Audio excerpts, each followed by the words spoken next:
সুসম্পর্ক বজায় রাখুন। স্বামী স্ত্রীর সম্পর্কের মধ্যে ঝগড়া বিবাদ এড়িয়ে চলুন। খারাপ সময় জীবনে আছে, থাকবে, আবার চলেও যাবে। বিশেষ করে স্ত্রীরা মনে রাখবেন, খারাপ সময় আসবে এবং এই খারাপ সময় একদিন শেষও হয়ে যাবে।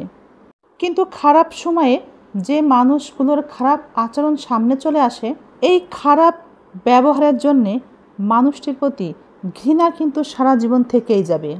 সময় ঠিকই চলে যায়, কিন্তু দুঃসময়ে কাছের মানুষগুলোর খারাপ ব্যবহার কলিজায় লেগে থাকে। কিন্তু খারাপ ব্যবহার কলিজায় লেগে থাকলে কি আর করবেন? একটা মানুষ সবাইকে কখনোই ভালো রাখতে পারে না, সবার কাছে ভালো হতেও পারে না, এটা মনে রাখতে হবে। আপনি হাজার করবেন, হাজারও করবেন, পরিবারে তো অনেক সদস্য আছে, মা বাবা ভাই বোন আত্মীয় স্বজন, সবার জন্যে করবেন, অনেক করবেন, নিজের সব কিছু বিসর্জন দিয়ে করবেন, তবুও আপনি সবার কাছে ভালো হয়ে থাকতে পারবেন। কারণ একটা মানুষ সবার কাছে ভালো হয়ে থাকতে পারে না। একটা মানুষ সবারই পছন্দের মানুষ হবে এমন হতে পারে না। তাই আপনিও সবার কাছে ভালো হতে পারবেন না। তাই সবার কাছে আশা করবেন না এবং সেই আশায় তাদের জন্য কিছু করতেও যাবেন না যে তাদের কাছে আমি ভালো হব। ভালো হওয়ার আশা নিয়ে করবেন না। আপনার দায়িত্ব, আপনার কর্তব্য, তাই আপনি সবার জন্য করবেন। এই বুঝটা যখন আপনি মাথায় রেখে সবার জন্যে অনেক কিছু করবেন, তখন দেখবেন আপনার আর কষ্ট হচ্ছে না। সবাই কষ্ট দিলেও আপনি আর কষ্ট পাচ্ছেন না। আপনি সবাইকে বুঝিয়ে দিবেন, এটা আমার দায়িত্ব, আমার কর্তব্য, আমি সেটাই করে যাচ্ছি, তোমাদের খুশি করার জন্য আমি কিছুই করছি না। এই দায়িত্বটা সৃষ্টিকর্তার তরফ থেকে আমাকে দেওয়া হয়েছে। সংসারের দায়িত্ব স্বামীর দায়িত্ব, স্বামীর সংসারের সকল সদস্যদের দায়িত্ব একমাত্র আমাকেই দেওয়া হয়েছে। আমি সেই দায়িত্বের জায়গা থেকেই দায়িত্ব কর্তব্য পালন করে যাচ্ছি। সৃষ্টিকর্তাকে সন্তুষ্ট করার জন্যই করছি। এটা আপনি বুঝিয়ে যখন দিতে পারবেন সবাইকে, আর সেই দায়িত্ব কর্তব্য আপনি পালন করে যেতে পারবেন, তখন দেখবেন সবাই যত কথাই বলুক আপনার কষ্ট একদমই হবে না। যে যত আঘাত করবে আপনার কষ্ট হবে না। একটা কথা মনে রাখবেন, যখন আপনি আপনার দায়িত্বের জায়গায় ঠিক থাকবেন, তখন আপনার স্বামীও আপনার বিরুদ্ধে গিয়ে কিছুই বলবে না। যতই স্বামী স্ত্রী ঝগড়া করেন না কেন, পরিবারের অন্যান্য সদস্যদের সাথে আপনার মনোমালিন্য থাক না কেন, স্বামীর থেকে আসলে বড় কেউ হয় না। এই পৃথিবীতে আপনার স্বামী আপনার একমাত্র আপনজন। স্বামী স্ত্রী যতদিন বেঁচে থাকে ততদিন দুজন দুজনের হয়েই বেঁচে থাকে। আমার অভিজ্ঞতা থেকে আরও একটি কথা শেয়ার করে যাই ছোট্ট করে। আমরা হয়তোবা অনেক মেয়েই এটা জানি না। সেটা হচ্ছে, যেসব স্বামীরা পরকীয়া করে তারা কিন্তু জানে যে মেয়ের সাথে পরকীয়া করে সে মেয়ে কতটা খারাপ। তাই স্বামীরা পরকীয়া করে ঠিকই, কিন্তু স্ত্রীকে ছেড়ে যায় না, কারণ জানে তার স্ত্রী সতী, পবিত্র। আর যারা পরকীয়া করে তারা কিন্তু তার নিজের স্ত্রীকে অপবিত্র কোনোভাবেই হতে দেয় না। সে তার স্ত্রীকে নিয়ে গর্ব করে। এটা হয়তোবা আমরা অনেক মেয়েরাই জানি না। দেখবেন পরকীয়া করে, স্ত্রী রাগ করে, মারামারি করে, কিন্তু তবুও স্বামী কিন্তু সেখানেই থাকে। খুব সহজে কিন্তু স্ত্রীকে ত্যাগ করে না। খুব কম স্বামী আছে এভাবে স্ত্রীকে ছেড়ে চলে যায়। কিন্তু কোনো মেয়েই তার স্বামীর ভাগ কখনো দিতে চায় না, কখনোই না। স্বামীর মঙ্গল চাওয়া একজন স্ত্রীর কর্তব্য বলেই মনে করে।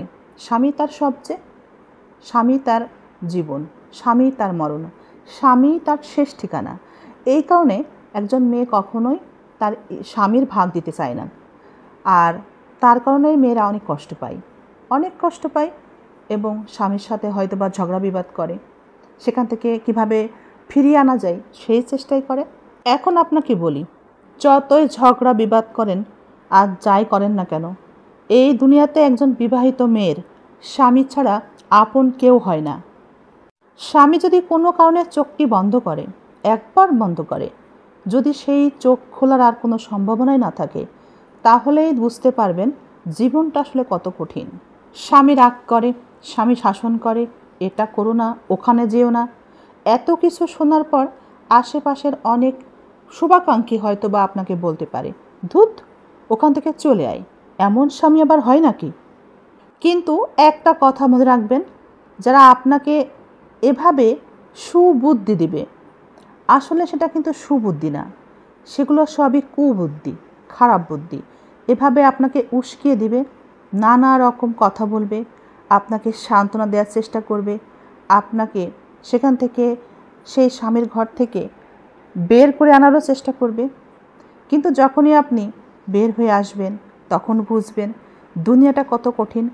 অথবা আপনার স্বামী যদি কোনো কারণে একবার চোখ বন্ধ করে, সেই চোখ যদি আর জীবনে না খোলে, এমন যদি ভাগ্য আপনার আসে কখনো, তাহলেও বুঝবেন আশেপাশের সেই শুভাকাঙ্ক্ষীগুলো আপনার পাশে আর নেই।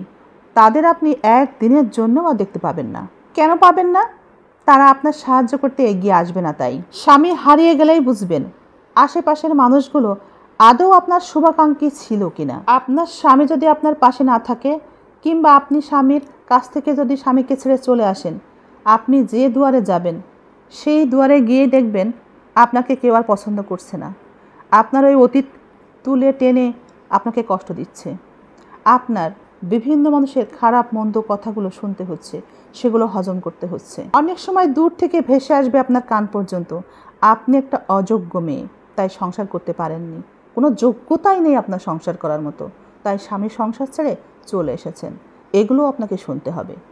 শুধু কি তাই, আপনাকে শুনতে হবে আপনি একটা অকর্মা, আপনার ইগো বেশি, আপনার রাগ বেশি, জিদ বেশি, আপনার অহংকার বেশি, আপনি একটু মানিয়ে নিয়ে চলতে পারেন না, সে গুণ আপনার নেই।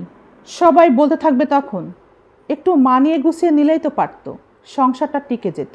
একটা সময় আপনার আশেপাশে যে শুভাকাঙ্ক্ষীগুলো আপনাকে বলতো চলে আয় তো, সব দেখবি ঠিক হয়ে যাবে, বুঝবে তখন কেমন লাগে, তারাই কিন্তু এই কথাগুলোই বলবে আপনাকে।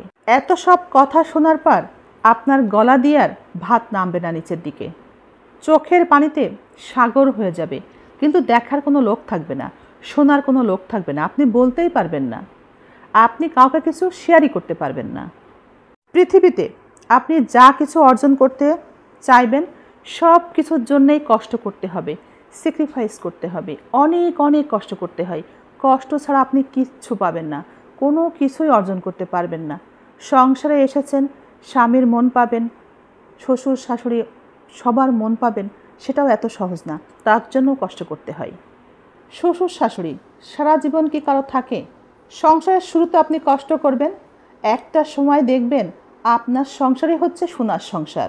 একটা কথা মনে রাখবেন, পরিশ্রম না করেও আপনি একবেলা স্বামীর ভাত খেতে পারবেন, কিন্তু অন্য কারো ভাত স্বামী না থাকলে স্বামীর অবর্তমানে দুবেলা খেতে পারবেন না।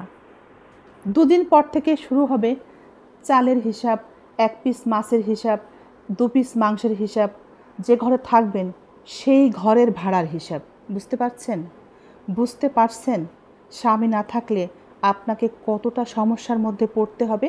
যে মানুষগুলো আপনাকে আজ উস্কানি দিচ্ছে তাদের কথা শুনে বা কথা মতো যদি আপনি স্বামীর ঘর ত্যাগ করেন, আপনার পাশে তো তারা থাকবেই না, এবং যারা আপনাকে জায়গা দিবে দুদিনের জন্যে তারাও কিন্তু অনেক কথা শোনাবে আপনাকে। যাই হয়ে যাক জীবনে স্বামীর আনুগত্য করবেন, স্বামীর কথা শুনবেন, তাহলে আপনার জীবন সুন্দর করে দিবে আল্লাহ। আমাদের প্রিয় নবীজি হজরত মুহাম্মদ সাল্লাল্লাহু আলাইহি সাল্লাম বলেছেন, আল্লাহর পরে যদি আর কারো সিজদা করার বিধান থাকতো তবে নারীদেরকে বলা হতো তোমরা তোমার স্বামীকে সিজদা করো। বুঝতে কি পেরেছেন স্বামীকে কতটা গুরুত্ব দেওয়া হয়েছে? আপনার গুণেই সংসার হবে সুখের। কথায় আছে না, শুনেছেন না, সংসার সুখের হয় রমণীর গুণে। কথাটা 100%ই সত্য। আপনি যদি একটুখানি স্যাক্রিফাইস করেন দেখবেন সংসার সুখের হবে। যত বেশি ছাড় দিবেন, যত বেশি স্যাক্রিফাইস করতে পারবেন, জীবন তত সুন্দর হবে, সংসার জীবন তত সুখের হবে। তাই কারো কথায় কান না দিয়ে, কারো কথার উস্কানিতে নিজে গুরুত্ব না দিয়ে স্বামীর আনুগত্য করবেন, স্বামীর কথা মতো চলবেন, দেখবেন জীবন সুন্দর হবে।